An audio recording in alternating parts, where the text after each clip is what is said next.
خبين الذين أذهب الله عنهم الرجس أهل البيت ويطهركم تطهيرا.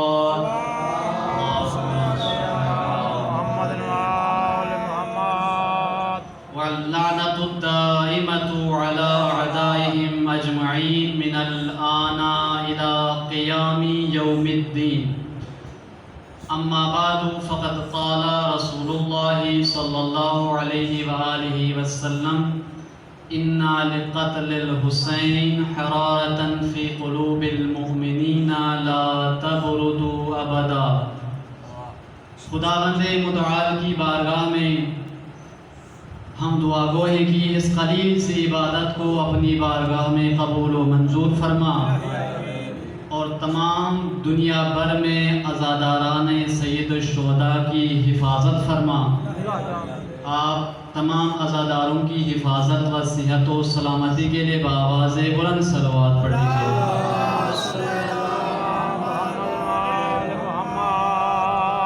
ماہ محرم الحرام ماہ سوگ ماہ غم ہے. یہ وہ مہینہ ہے کہ جس میں حسین ابن علی نے یزیدیت کو ہمیشہ کے لیے ختم کیا.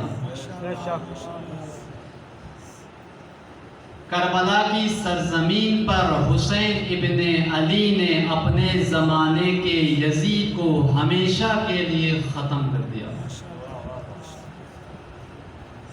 یہ وہ مہینہ ہے کہ جس کے اندر خون کی فتح ہے تلوار پر. فتح تلوار کی ہوتی ہے لیکن حسین ابن علی نے ایسی جنگ شروع کی کہ خون کی فتح ہوئی. اور یہ عزاداری، یہ مجلس حسین ابن علی آج ہم جو برپا کر رہے ہیں، یہ عزاداری اسی جنگ کا تسلسل ہے. جو جنگ حسین ابن علی نے کربلا میں شروع کی اور اس جنگ کا اختتام مہدی آ کے کرے گا، اس جنگ کا تسلسل یہ عزاداری حسین ابن علی ہے. سبحان اللہ، ماشاءاللہ. عزاداری ایک جنگ کا نام ہے، ایک جاری جنگ کا نام ہے جس کا آغاز امام مظلوم کربلا نے کیا. اور ہمیں یہ پیغام دیا، اپنے پیروکاروں کو یہ پیغام دیا امام حسین نے کہ میں نے اپنے زمانے کے یزید کو قیامت تک کے لیے لعنت کا مستحق بنایا. اب میرے پیروکاروں کی ذمہ داری ہے وہ اپنے زمانے کے یزید کو لعنت کا مستحق بنائے.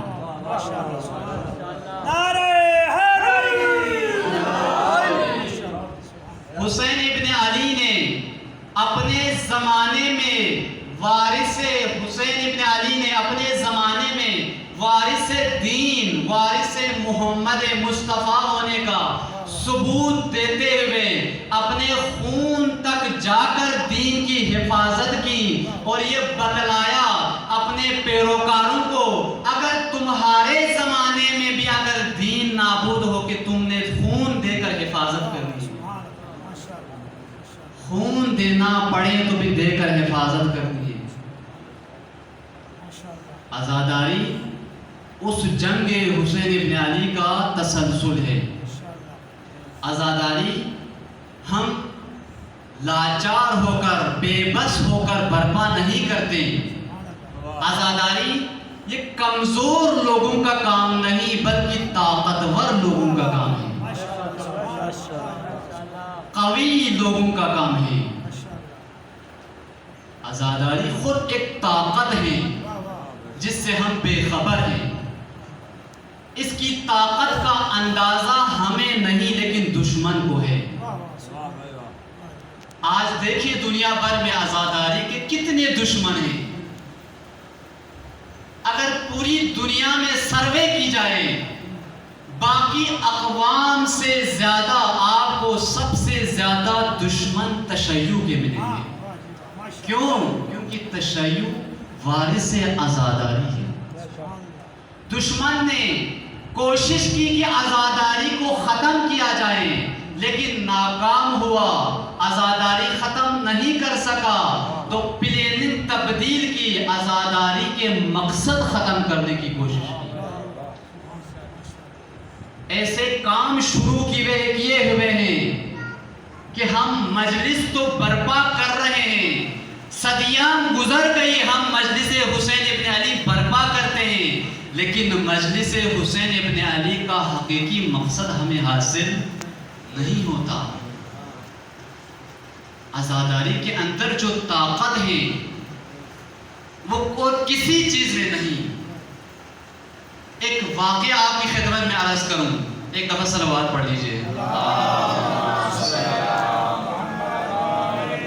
اگرچہ مجھے کہا گیا ہے کہ 15 سے 20 منٹ آپ نے پڑھنا ہے، لیکن میں اپنا وقت ہی لوں گا، میرا ٹائم آپ نے خود لیا ہے، تو اس میں قصور آپ کا ہے۔ آپ کو معلوم ہے، تاریخ کا سب کو علم ہے کہ دنیا کے اوپر مختلف اقوام نے قبضہ کیا ہے۔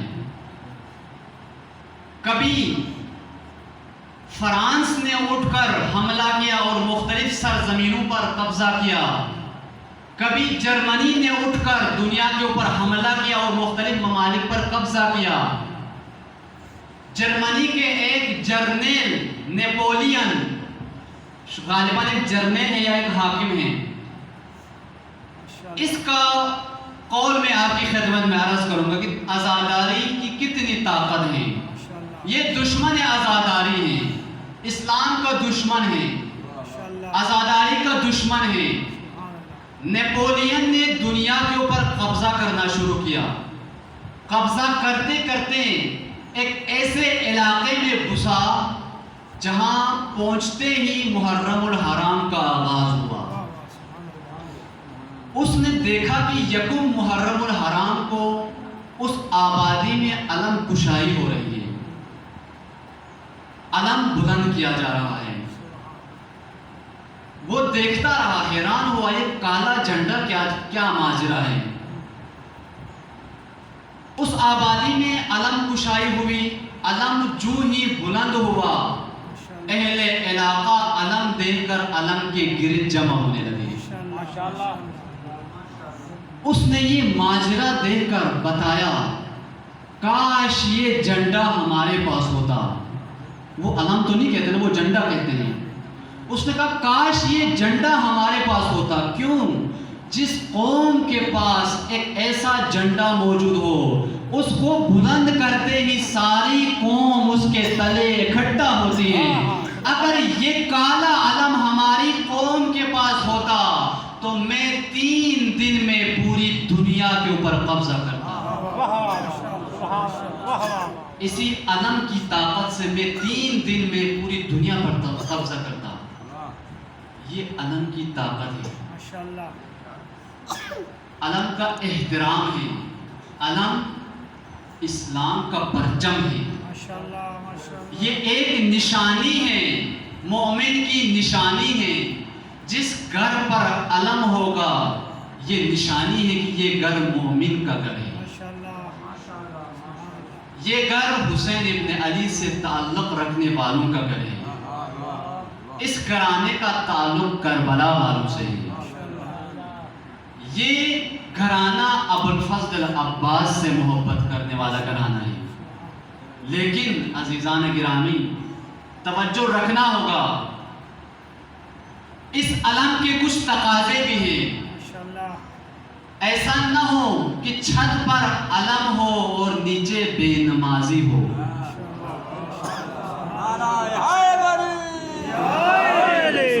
ایسا نہ ہو چھت پر علم ہو، گھر کے اندر بد کردار ہو۔ ایسا نہ ہو چھت پر دین کا علم بلند ہو لیکن گھر میں بے دین رہ رہا ہو۔ یہ علم کی بے حرمتی ہوگی۔ بے نمازی رہ کر چھت پہ علم بھی بلند کریں، یہ علم کی بے حرمتی ہے۔ یہ علم اسلام کا علم ہے، یہ علم دین کا علم ہے۔ لہٰذا جس گھر پہ علم ہوگا اس کی ذمہ داری ہے کہ دین کی حرمت کا خیال رکھیں۔ بے شک دین کے واجبات پر عمل کریں. یہ دین کے علم آپ کو صبح و شام یہ پیغام دے رہا ہے. اگر تم ابو الفضل العباس کا علم اپنی چھت پہ بلند کرتا ہے تو ابو الفضل العباس کا پیروکار بھی بن. اپنے دین کے ساتھ ابو الفضل العباس کی طرح وفادار بھی بن جا. ابو الفضل العباس کی طرح اپنے وعدے کا پابند بھی بن جا. صلوات پڑھیے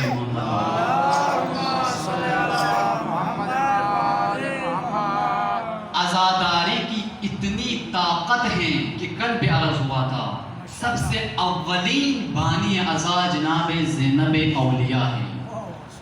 جب یزید لعین نے یہ حکم سنا دیا کہ اہل بیت کو آزاد کیا جائے گا اور جناب زینب اولیاء تک یہ خبر پہنچی، آپ نے 3 دن کی مہلت مانگی.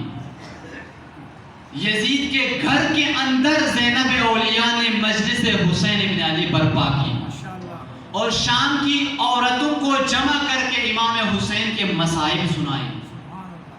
اور ایسی مجلس جناب زینب نے یزید کے اس گھر کے اندر پڑھی کہ یزید کو خطرہ لاحق ہوا کہیں علی کی بیٹی میرا تخت گرا نہ دے، میری حکومت گرا نہ دے. یہ طاقت ہے عزاداری کی. ان 3 دن کی عزاداری نے یزید کے تخت کو خطرے میں ڈالا، یزید کی حکومت کو خطرے میں ڈالا. ہم اپنے آپ کو دیکھیں، سال ہا سال عزاداری کرتے ہیں، عشرہ محرم الحرام کا ہم برپا کرتے ہیں. ہماری عزاداری سے کسی یزید کو اگر کوئی خوف نہیں ہوتا تو یقین جان لیں یہ زینبی عزاداری نہیں، یہ حسین ابن علی کی عزاداری نہیں، یہ ہماری اپنی خواہشات کی عزاداری ہے، ہماری اپنی من کی عزاداری ہے. یہ طاقت عزاداری کے اندر موجود ہے.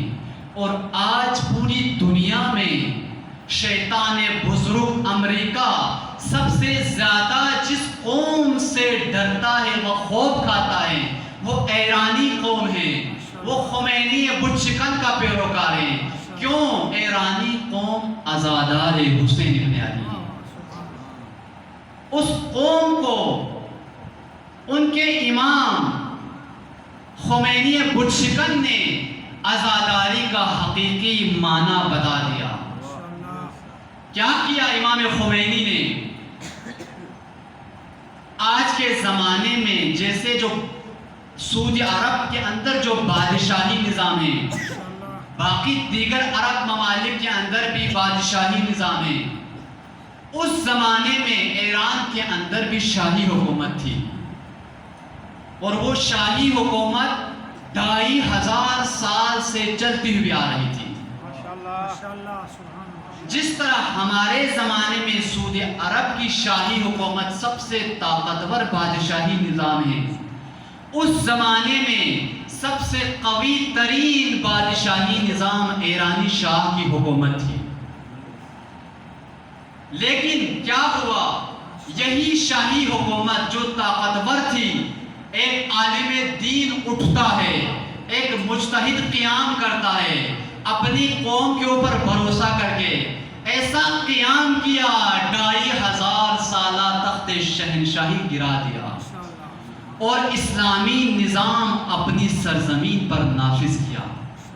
اہل بیت کا نظام ایران کی سرزمین پر نافذ کیا اور امام خمینی نے ایران کی سرزمین پر برپا کیا. کسی پوچھنے والے نے پوچھا، اے امام خمینی، آپ نے اتنا عظیم کارنامہ کیسے انجام دیا؟ تو امام خمینی نے یہی جواب دیا. پوچھا کہ آپ کے پاس کون سی طاقت تھی جس کے بل بوتے آپ نے شہنشاہی تخت کو گرا دیا؟ امام خمینی نے جواب دیا، ماں ہر چداریم از سید الشہداء داری. ہمارے پاس جو کچھ بھی ہے ہم نے سید الشہداء امام حسین سے دیا ہے. آواز بلند صلوات. جس طاقت سے ہم نے شہنشاہی حکومت کو نابود کیا، وہ طاقت ہم نے حسین ابن علی کی مجلس سے دی. ہم اپنے اوپر غور کریں. ہم بھی مجلس برپا کرتے ہیں, ہم بھی عزاداری کرتے ہیں, ایرانی قوم بھی عزاداری کرتے ہیں, لیکن کیا وجہ ہے؟ امریکہ ہم سے خوش ہے, ایرانی قوم سے ناخوش ہے. اس لیے ایرانی قوم نے اس رمز عزاداری کو سمجھا اور ہم اس رمز عزاداری سے دور ہیں. ہم مقصد عزاداری سے دور ہیں, ناواقف ہیں. عزاداری ہم عبادت سمجھ کے برپا کر رہے ہیں, لیکن اس کا مقصد ہمیں معلوم نہیں ہے. آپ کے سامنے یہ سوال ہے, ہم جو عزاداری امام حسین برپا کرتے ہیں, ہر کوئی اپنے آپ سے پوچھے, میرا سوال نہ سمجھیں, آپ خود اپنے آپ سے پوچھیں, ہم کیوں مجلس برپا کرتے ہیں؟ ہر سال محرم میں کالا سوٹ پہن کر مجلس میں آتے ہیں, فرش عزا پر آتے ہیں, وقت نکال کے اہتمام کے ساتھ آتے ہیں. پانی اپنی طرف سے اہتمام کرتا ہے, شرکا اپنی طرف سے اہتمام کرتا ہے, خطیب اپنی طرف سے اپنی ذمہ داری ادا کرتا ہے. لیکن یہ سب کچھ کس لیے ہے؟ اس مجلس کا مقصد کیا ہے؟ اس سے پہلے کہ میں اس کا جواب دوں, آپ ایک دفعہ صلوات پڑھ لیجیے.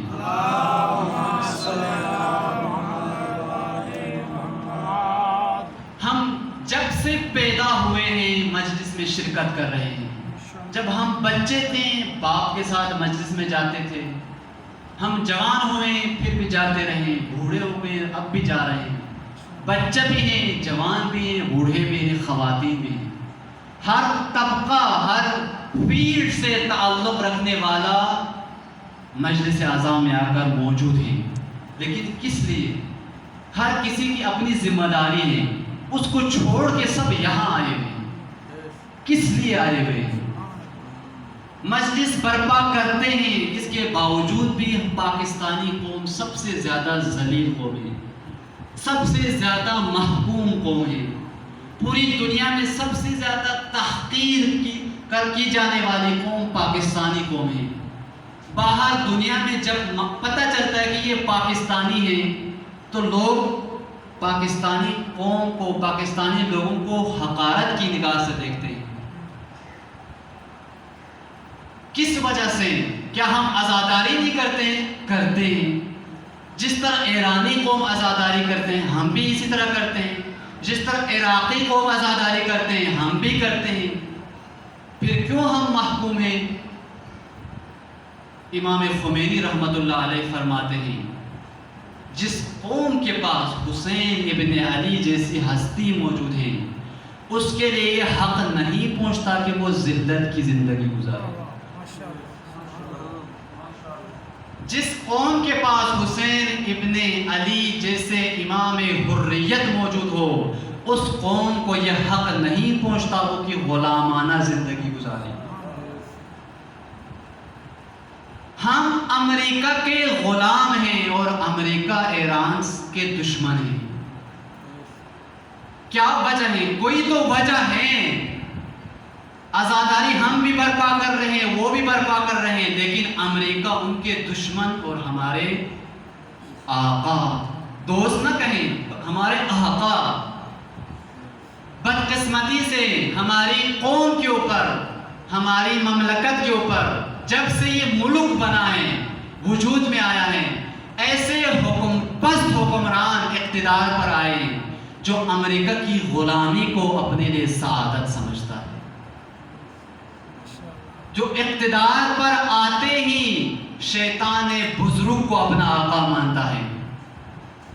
یہ کس وجہ سے ہے؟ عزاداری کے مقصد سے دور ہونے کی وجہ سے ہے.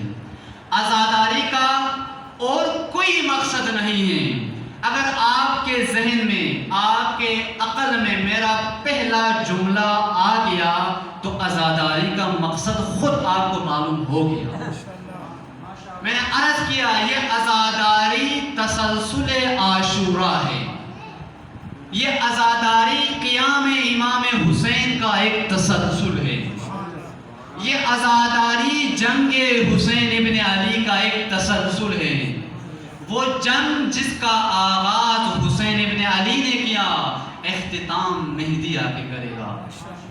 لہذا عزاداری کا اور کوئی مقصد نہیں، عزاداری کا مقصد وہی ہے جو قیام حسین ابن علی کا مقصد ہے، جو شہادت حسین ابن علی کا مقصد ہے. عزاداری کا بھی وہی مقصد ہے. بابا سے بلند صلوات پڑھ لیں.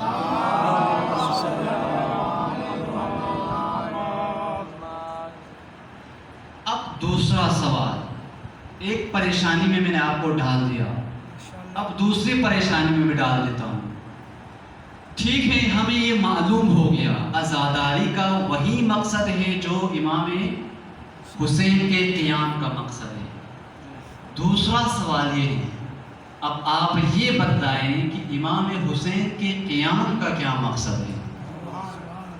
کیوں امام حسین نے خون پیش کیا؟ کیوں امام حسین نے اپنے لخت جگر 6 ماہ کا علی اصغر کا خون دیا؟ کیوں امام حسین نے اپنا جوان کڑیل جوان علی اکبر کی شہادت پیش کی؟ کیوں امام حسین علیہ السلام نے اپنے باوفا ساتھی ابو الفضل عباس کے بازو قلم کروائے؟ کیوں امام حسین علیہ السلام نے زینب و ام کلثوم کی چادریں لٹوائی؟ کیا مقصد ہے امام حسین علیہ السلام کے قیام کا؟ یہ سوال ہر کوئی اپنے آپ سے پوچھے. ہمارے سامنے 2 راستے ہیں، فیصلہ آپ کے اوپر ہے. پہلا راستہ، امام حسین کی شہادت خود بخود ہو گئی. امام حسین نہیں چاہتے تھے کہ میری شہادت ہو، مجھے قتل کر دیا جائے. یزید اور اس کے ساتھیوں نے امام حسین کو گھیر کر شہید کیا ہے. یہ ایک صورت ہے. دوسری صورت، نہ امام حسین، ایسا نہیں ہے کہ امام حسین نہیں چاہتے تھے، بلکہ امام حسین چاہتے ہوئے شہادت پیش کی. امام کو معلوم تھا مجھے شہید کیا جائے گا، پھر بھی قیام کیا. جانتے ہوئے قیام کیا، جانتے ہوئے یزید کے خلاف قیام کیا، جانتے ہوئے کربلا کی طرف سفر کیا. اب آپ بتلائیں امام حسین کی شہادت کے ان 2 پہلوؤں میں سے کون سا پہلو درست ہے؟ یقیناً آپ بھی یہی جواب دیں گے کہ امام حسین کی شہادت کا دوسرا پہلو ہے. امام کو معلوم تھا کہ مجھے شہید کیا جائے گا. رسول اللہ نے بشارت دی تھی، ہر اصحاب کو 72 اصحاب میں سے ایک کو بلا کر شب عاشور امام حسین نے اپنے 2 انگلیوں کے درمیان ہر ایک کو اپنی شہادت کا مقام دکھلایا تھا. سب کو یقین تھا کہ ہمیں شہید کیا جائے گا، پھر بھی امام نے قیام کیا. کیوں قیام کیا؟ کس لیے قیام کیا؟ کیوں شہادت پیش کی؟ فقط اسی سوال کا جواب دے کر آپ سے اجازت چاہوں گا، لیکن ایک دفعہ صلوات پڑھ لیجیے.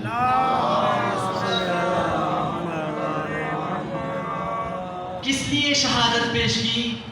اس سوال کا جواب شاعر نے دیا ہے، خواجہ معین الدین چشتی. سب نے ان کا نام سنا ہوگا. یہ شعر کل بھی میں نے آپ کی خدمت میں پیش کیا ہے کہ جس کے اندر امام حسین کے قیام کا مقصد پیش کیا ہے.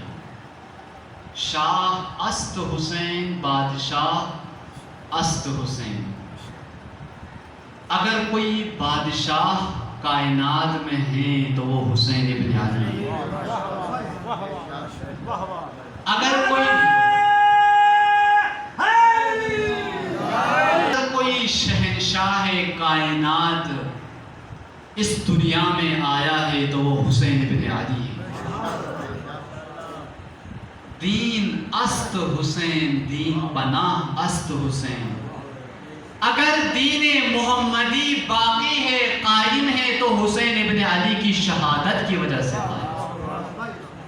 اگر دین کو پناہ ملی ہے تو حسین کی شہادت کی وجہ سے پناہ ملی ہے. اب معلوم ہو گیا حسین نے کیوں شہادت پیش کی. دین رسول اللہ ختم ہو رہا تھا، اس دین کو پناہ دینے کے لیے، اس دین کو بچانے کے لیے حسین ابن علی نے قیام کیا۔ اور ساتھ اپنے عمل سے حسین نے ہمیں یہ پیغام دیا، اگر تیرے زمانے میں بھی دین کو کوئی خطرہ ہو تو خون دینے سے دریغ نہیں کرنا، قربانی دینے سے نہیں ڈرنا، شہادتوں سے خوف نہیں کھانا، اپنے جوان بیٹوں کی قربانی دینے سے ڈرنا نہیں ہے۔ یہ پیغام ہمیں بھی دیا۔ سر کٹانا تھا قبول، سر کٹانا تھا قبول، جھکنے سے بہتر تھا اصول۔ سر کٹانا تھا قبول، جھکنے سے بہتر تھا اصول۔ ہم کو ہے واللہ قسم تیرے حسین ابن علی، حسین ابن علی کا یہ اصول تھا، سر دے دیا لیکن سر جھکایا نہیں، سر کٹا دیا لیکن سر جھکایا نہیں۔ آخری مصرع، سر داد نہ داد دست در دست یزید۔ حسین ابن علی نے کیا کیا؟ یزید کے سامنے سر دے دیا لیکن یزید کی بیعت نہیں کی، اپنا سر کٹوا دیا لیکن سر یزید کے سامنے جھکایا نہیں۔ سر نیزے پر بلند ہوا لیکن سر جھکایا نہیں، گردن کٹوا دیا لیکن گردن جھکی نہیں، بلکہ یہ سر بلند ہوا۔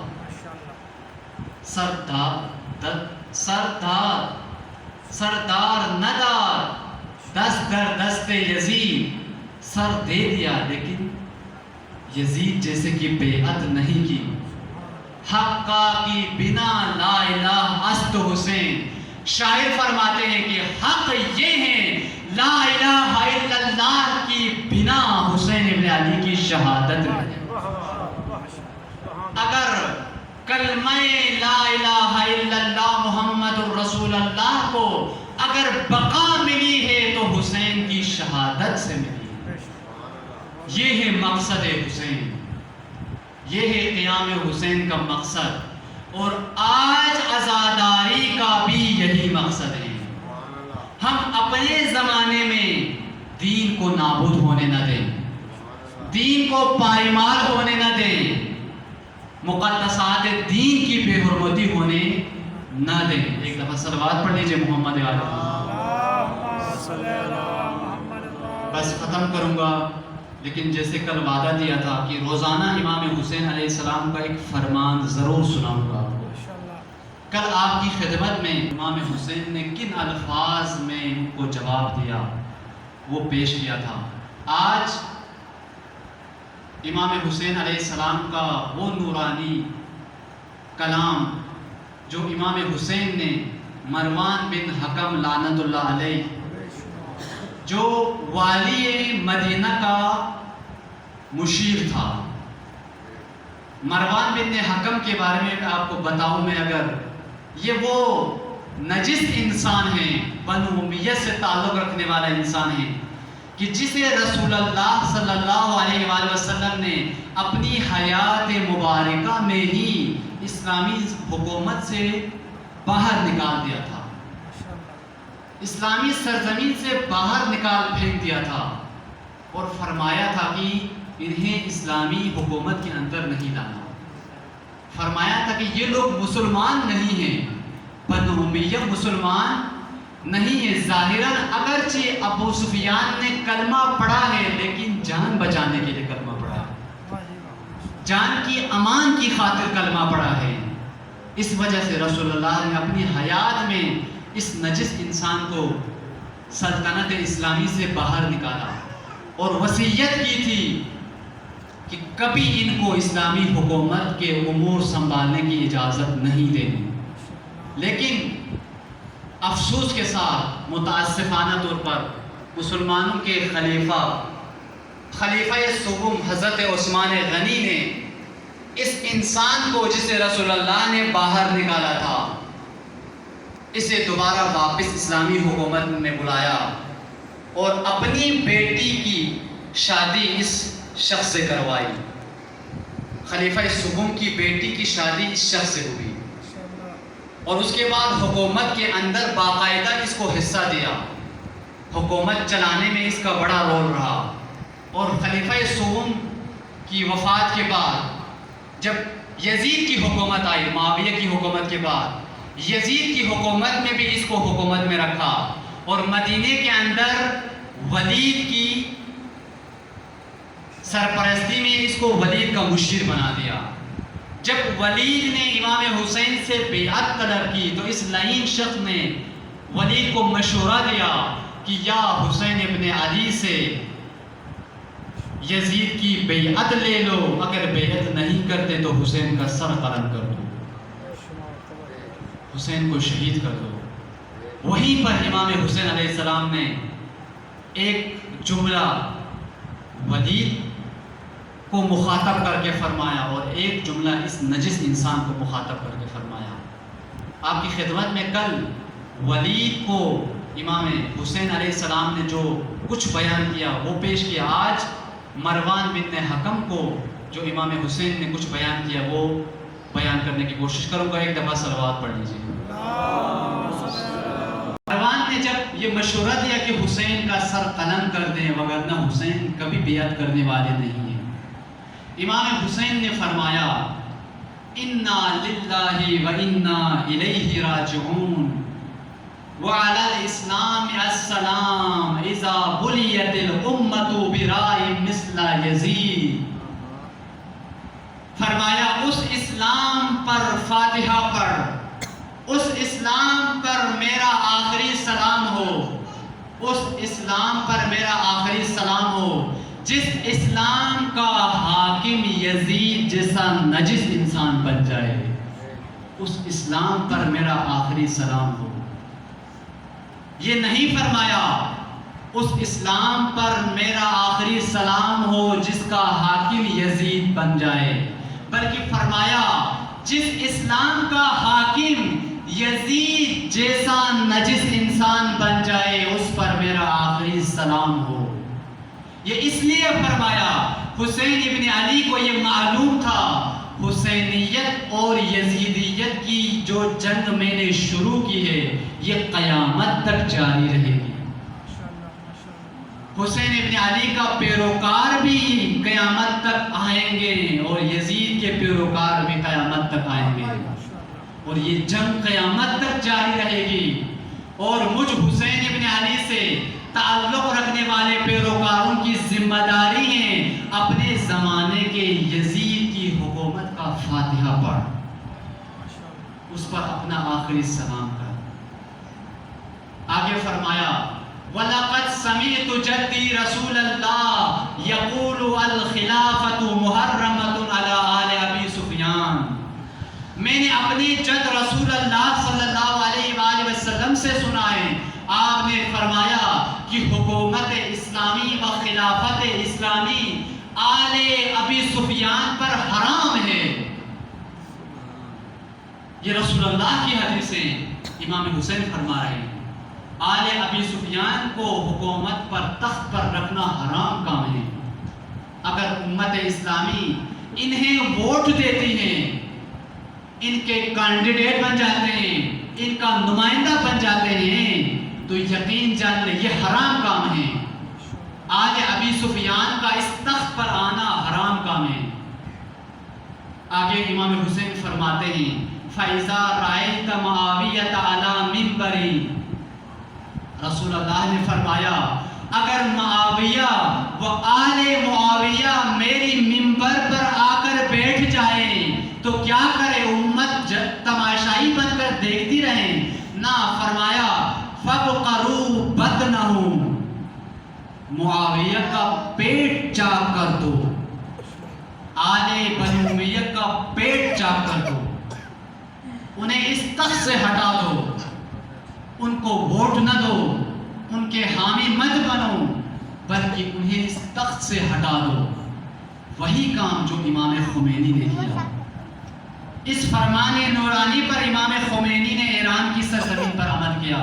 مختصراً آگے امام حسین نے فرمایا، بس آخری جملہ ہے، وَقَدْ رَآهُ أَهْلَ الْمَدِينَةِ عَلَى مِنْبَرِ فَلَمْ يَبْقَرُوا، لیکن میں دیکھ رہا ہوں، امام حسین فرماتے ہیں، میں دیکھ رہا ہوں منبر رسول پر آل امیہ بیٹھ چکی ہیں، لیکن اہل مدینہ نے احتجاج تک نہیں کیا، ان کا پیٹ چاک نہیں کیا. اس کی سزا خدا نے امت اسلامیہ کو کیا دی؟ امام حسین کی زبانیں سنیں، فَابْتَلَاهُمُ اللَّهُ بِيَزِيدَ الْفَاسِقِ. جب امت خاموش بیٹھی رہی، آل ابی سفیان نے حکومت پہ قبضہ کیا اور معاویہ جیسا نجس انسان تخت اسلامی پر بیٹھا، تو خدا نے امت اسلامیہ کو اس عذاب میں گرفتار کیا کہ یزید جیسا فاسق و فاجر ان کا حاکم بنا دیا. اب سمجھ آ گئی کہ ہمیں یزید کو کیسے اسلام و مسلمانوں نے اپنا حاکم چنا تھا، اسی وجہ سے کہ رسول اللہ کے پہلے فرمان پر عمل نہیں کیا.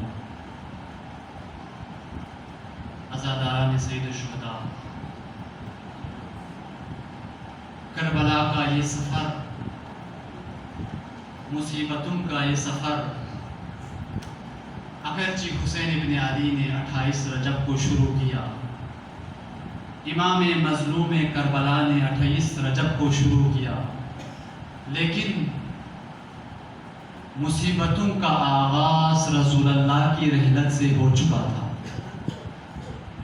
جب رسول اللہ کی آنکھیں بند ہو گئیں، اسی وقت سے زہرا پر مصیبتوں کے پہاڑ ٹوٹ پڑے تھے. جناب سیدہ قبر رسول پر جا کر کیا فرماتے ہیں؟ بابا جان صبت علی مصائب لو انہا صبت علی الایام سرنا لیالیا. بابا جان آپ کے بعد مجھ پر اتنے مصائب ٹوٹ پڑے، اگر بلند و مضبوط پہاڑوں پر یہ مصائب ٹوٹ پڑتے تو ریزہ ریزہ ہو جاتے، اگر روشن دنوں پر یہ مصائب ٹوٹ پڑتے تو تاریک راتوں میں بدل جاتے. عزاداران سید الشہداء، وہ کون سے مصائب تھے جو بنت رسول اللہ پر نازل ہوئے؟ مختصراً عرض کروں، رسول اللہ کی آنکھ بند ہوتے ہی من کنتم مولا فہذا علی مولا کی جو وصیت کی تھی، امت نے اس رسول اللہ کی حدیث کو جھٹلا دیا اور علی علیہ السلام کو اپنے حق سے محروم کیا. رسول اللہ کی یہ مظلومہ بیٹی مدینے میں صحابہ کے ایک ایک دروازے پر جا کر علی کی ولایت کی گواہی مانگتی ہیں، لیکن کسی نے بھی دروازہ بنت رسول اللہ کے لیے نہیں کھولا، اور جنہوں نے دروازہ کھولا انہوں نے یہ جواب دیا، بی بی ہم بھول گئے ہیں کہ غدیر میں رسول نے کیا فرمایا تھا، اس سے بڑی مصیبت کیا ہو سکتی ہے. 2 مہینہ 10 دن پہلے رسول اللہ نے جو ہزاروں کے مجمع میں وصیت کی تھی، حدیث بیان کی تھی، فقط اسی کی بنت رسول اللہ نے گواہی مانگی، لیکن گواہی نہیں دی اور کہا کہ ہم بھول گئے ہیں. لیکن عزادارو، یہی مدینہ ہے، یہی اصحاب رسول اللہ ہیں، یہی رسول اللہ کی بیٹی ہیں. ایک عالم دین نے کتاب لکھی ہے عجب ثم العجب کے نام سے. اس کتاب کے اندر اس نے کائنات میں رونما ہونے والے عجیب و غریب واقعات لکھے ہیں. ان واقعات میں سے ایک عجیب و غریب واقعہ یہی واقعہ لکھا ہے. اس نے لکھا ہے کہ یہی مدینہ ہے. ایک دن بنت رسول اللہ قیام کرتی ہے، ایک ایک صحابی کے دروازے پر جاتی ہے اور گواہی مانگتی ہے، ولایت کی گواہی مانگتی ہے، لیکن کوئی دروازہ نہیں کھولتا. لیکن ایک وقت اسی مدینے میں یہی صحابہ ہے، یہی بنت رسول گواہی مانگتی ہیں، لیکن گواہی نہیں دی. ایک وقت ایسا آیا کہ لوگوں اعلان ہوا، لوگوں بنت رسول اللہ کا دروازہ جلانا ہے، آؤ رسول اللہ کی بیٹی کا دروازہ جلانا ہے. ہر دروازہ کھلتا ہے، کوئی اپنے ہاتھ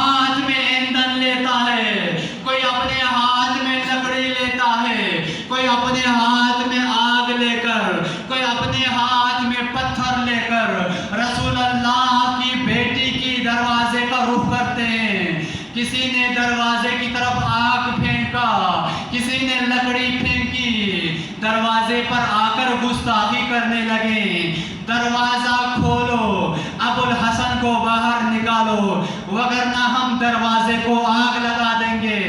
بنت رسول اللہ اٹھتی ہے، زہرا اٹھ کر دروازے کی پیچھے سے آواز دیتی ہے، تم کون لوگ ہو؟ بیٹی جانتی تھی، رسول اللہ کی بیٹی جانتی تھی کہ کون لوگ ہیں، لیکن ان کو یاد دلانا چاہتی تھی کہ تم کون ہو۔